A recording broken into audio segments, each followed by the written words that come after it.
Les moutons en ville, c'est une fabrique à sourire. Souvent les gens se rappellent du temps où il y avait encore des animaux dans la ville, surtout pour les anciens, donc ça leur fait plaisir.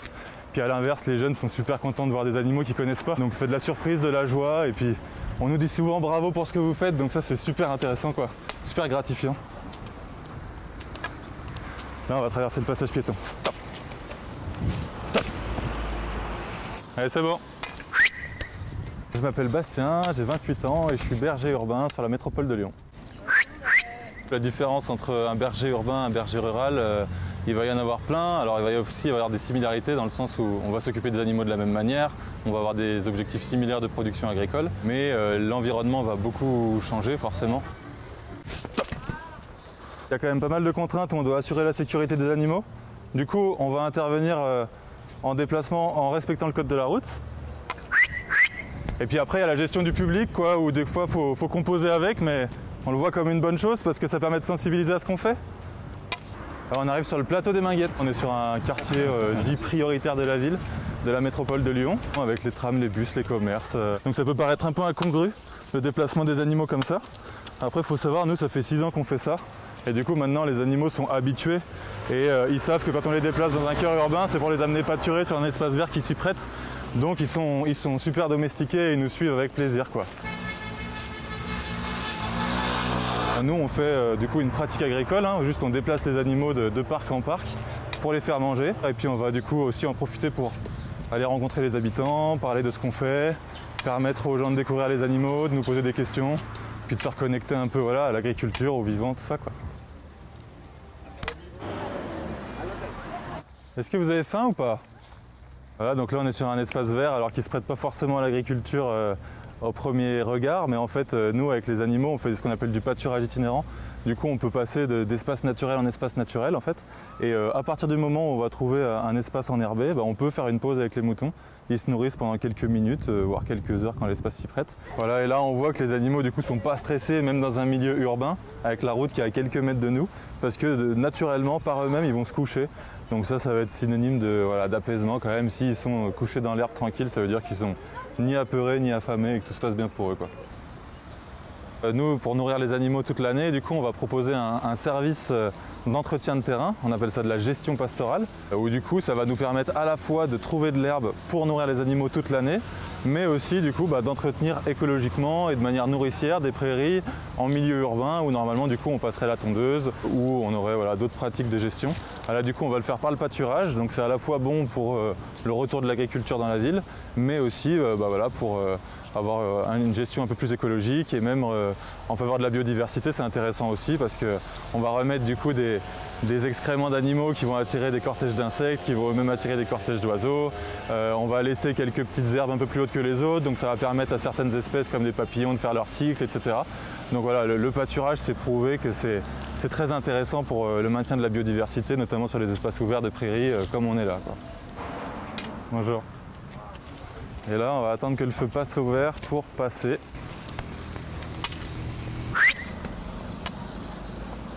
Allez voilà, là ils peuvent se faire plaisir, ils vont pâturer un petit peu tranquille pendant un quart d'heure, un bon quart d'heure. Une question qui revient souvent, c'est est-ce que l'herbe à pâturer pour les moutons en ville est d'une bonne qualité? Donc une des choses qui permet de faire ce qu'on fait, donc le pâturage itinérant, là ça va être une loi qui existe depuis 2017, qui s'appelle la loi Labbé, et qui du coup interdit l'utilisation de produits phytosanitaires dans les espaces naturels de la ville. Donc en faisant pâturer nos animaux comme ça en déambulation sur un espace urbain, on est sûr qu'il n'y a pas eu de produits phytosanitaires et de traitements chimiques sur l'herbe qu'ils sont en train de manger. Et là du coup, même si c'est sur un espace urbain, on voit qu'il y a des plantes typiques de prairie que les moutons adorent, donc plantain, trèfle, luzerne, pissenlit, etc. Donc là, les moutons se régalent de tout ce qu'ils trouvent durant notre déambulation. Si vous les approchez, faites bien le tour des animaux. Venez jusqu'à moi, mais en les contournant en fait. Voilà, merci, nickel. Vous avez des béliers? Non, là, ici, il n'y en a pas. Ils sont séparés, parce que si on a les béliers dans le troupeau, ils peuvent se reproduire un peu tout le temps, donc ça fout le bazar. Regarde, franchement, ils sont super gentils. Hein. C'est des herbivores, hein, chérie. Regarde, ils n'ont pas des dents pointues. Quand on les a vus par le balcon, on s'est dit « Oh, par maintenant, par maintenant ». Les réactions, c'est souvent beaucoup de surprises. Les gens nous demandent ce que les moutons font là, quoi, donc on leur explique. le principe d'itinérance et une méconnaissance de comment on pratique l'agriculture, même si souvent du coup les personnes sont issues de familles où il y avait des agriculteurs il y a quelques générations. Aujourd'hui les habitants en ville n'ont plus trop la connaissance des systèmes agricoles.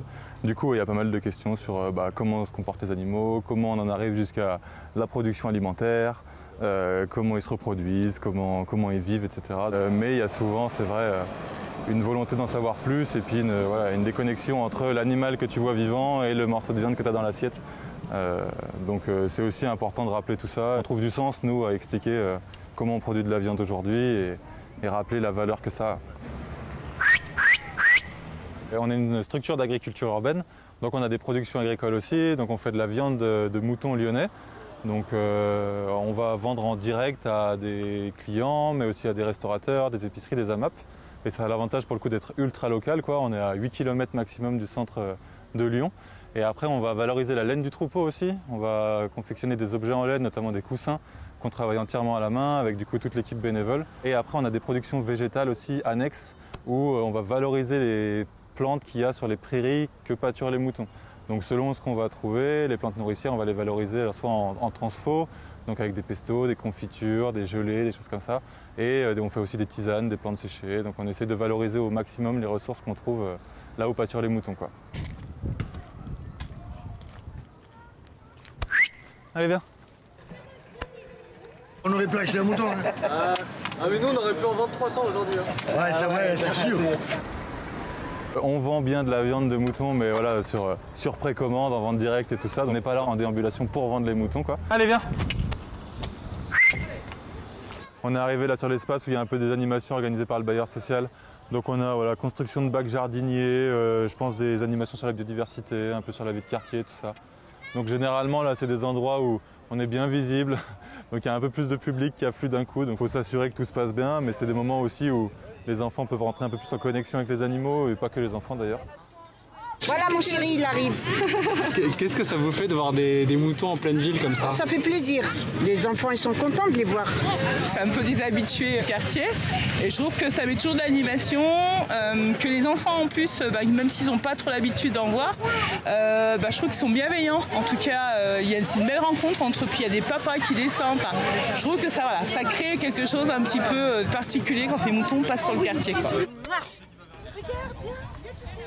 C'est peu commun de voir des animaux ici, on est obligé de les emmener à la ferme pour voir les animaux et tout. Alors que là on les a juste à côté, donc c'est sympa. Ils ont tous un numéro différent, c'est pour les reconnaître, c'est comme leur carte d'identité. Ça arrive que les enfants aient peur au premier abord. Pour les petits, c'est un gros animal, ça fait peur. Mais globalement, la plupart des enfants où passer ces quelques moments un peu de surprise et de frayeur, les enfants en général, ils adorent.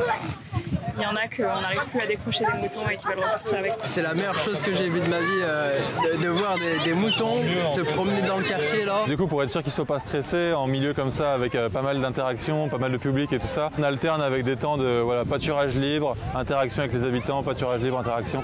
Et comme ça, le moment où ils en ont marre, on distancie le public et on est sûr que ça pose pas de problème. Parce que même si les moutons sont super cool, il y a quand même des fois où ils ont besoin de calme et besoin de manger évidemment, quoi. Et puis à la fin de ce parcours-là, ils retournent dans un environnement beaucoup plus paisible, un espace de plusieurs hectares où on les laisse tranquilles pendant quelques jours. Et donc là-dessus, il n'y a pas de souci, quoi. Ils sont vraiment habitués, donc ils nous font confiance et ils nous suivent.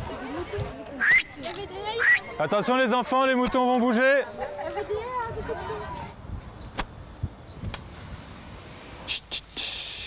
Au quotidien, ils dorment sur des espaces qu'on appelle nous de gestion pastorale. Du coup, ça nous permet à la fois de les nourrir toute l'année et à la fois d'assurer leur sécurité. Parce qu'on intervient avec des espaces du coup, qui sont murés, clôturés ou même surveillés dans le meilleur des cas. Donc on travaille avec un campus, un foyer de la protection de l'enfance, avec des terrains communaux qui sont sécurisés aussi. C'est un aspect qui est très important du coup pour être en ville, pour assurer la sécurité des animaux et éviter le vol ou le nourrissage intempestif des animaux, des choses comme ça, quoi. L'intérêt d'être berger en ville pour nous, c'est déjà de s'insérer dans une forme d'agriculture urbaine, quoi. Donc rapprocher les bassins de production alimentaire des bassins de consommation. Mais en plus, l'agriculture urbaine a souvent cet intérêt d'être connecté aussi à d'autres activités, quoi. Donc de sensibiliser un peu à l'agriculture du coup plus rurale, à comment on produit de l'alimentation, à procurer aussi un peu d'espaces de bien-être et de loisirs qui sont bons pour la santé mentale et physique.